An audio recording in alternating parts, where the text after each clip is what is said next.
It is a very brisk 36 degrees right now in Spokane, and we're overlooking Coeur d'Alene right now, but that's okay because things are also chilly there as well. Thanks so much for joining us here on Up with KREM. I'm Channing Curtis. And I'm Tim Pham. Wow, yeah, weather is the big story today and really in the coming days, as we are expecting a little bit of everything from rain, snow, and wind. Meteorologist Thomas Patrick has been keeping us informed all week long. He's giving us a more detailed look at the timing of all of this, because that's going to be really key, Thomas. It's kind of throughout the week. Yeah, the cold weather, it's just here to stay. But the storm system for this upcoming Friday is a major focus of this forecast. The first thing I did when I got in today was take a look at the latest with this Friday storm. And it looked a lot like it did yesterday. So there is that building consistency and confidence in this forecast. And yes, you do see the blue and the white directly over Spokane. That would be early Friday morning, likely start that day with snow and then finish it out with rain. That's just kind of the gist of it, just to give you the heads up. As for to this morning's weather, well, that rain and snow is departing the region as of this morning, save for just a couple leftover sprinkles or maybe even flurries out towards the Moscow area, where temperatures have been a bit closer towards 32 degrees early this morning. This activity is not going to be very much for today. It's largely just going to be a cloudy or mostly cloudy day for this Wednesday, and then a very cold night for tonight. But a lot of focus on that Friday forecast. So I have the latest in terms of the snowfall total projections and how strong the winds are going to be for that day as well. Again, a significant storm for the Northwest, and the latest details in a couple minutes. As we prepare for the first snowfall in the lower elevations, the city of Spokane shared their winter snow plan. That's right. So yesterday, Spokane Mayor Nadine Woodward said that the snow response is one of the community's highest priorities. And she says the city is putting more equipment out on the streets to support that. Snow gates, extremely popular with our residents, and we have added more snow gates to the system. We're now up to 19. Those snow gates allow our plows to do their job without putting berms on the driveways of residents. Now, the mayor says the pandemic is still impacting city budgets, but they are making sure a good snow response is still a priority. So many of us here in the inland Northwest are used to driving in the snow, right? But young drivers, new drivers, and people new to the area might not have as much experience. So here's some pro tips. Drive for the conditions. So what does that mean? That means slower speeds and leaving extra space between vehicles. Also, you don't want to use your cruise control. Don't do it. The Washington State Patrol says you should give yourself plenty of time when driving in snowy conditions.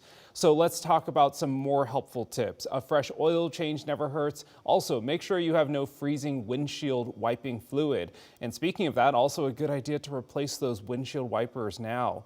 Also, top off your car's antifreeze fluid.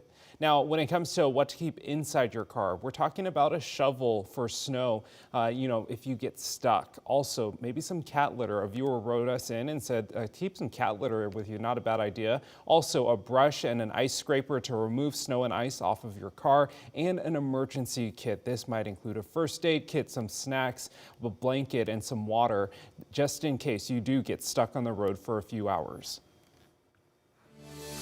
Well, this morning, the mayor of Spokane and the police chief continued their conversations about crime in the city.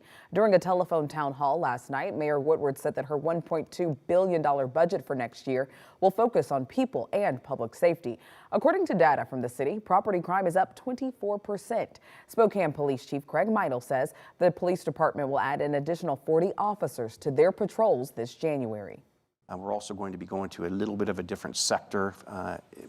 Breaking up how we divvy up our patrol sectors, so the officers will have a smaller area to patrol. Our hope is that will reduce the commute time in between calls as well.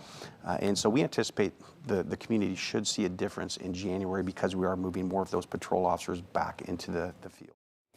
Based on the mayor's 2023 budget proposal, over $73 million will go to the police department. That's a 7% increase from last year, and the police department is getting the most money. That's followed by the fire department, who's receiving almost $47 million. KREM 2's Boomtown series focuses on growth in our community, and this morning the Spokane International Airport is dedicating a new facility that will bring more demand for the commercial industry to Spokane. Nicole Hernandez live near the airport right now. Nicole, tell us a little bit more about where this new facility will be and what it's all about and what the purpose is. Good morning. Good morning. So right now I'm at the truck transload center right to the gates of the entrance here.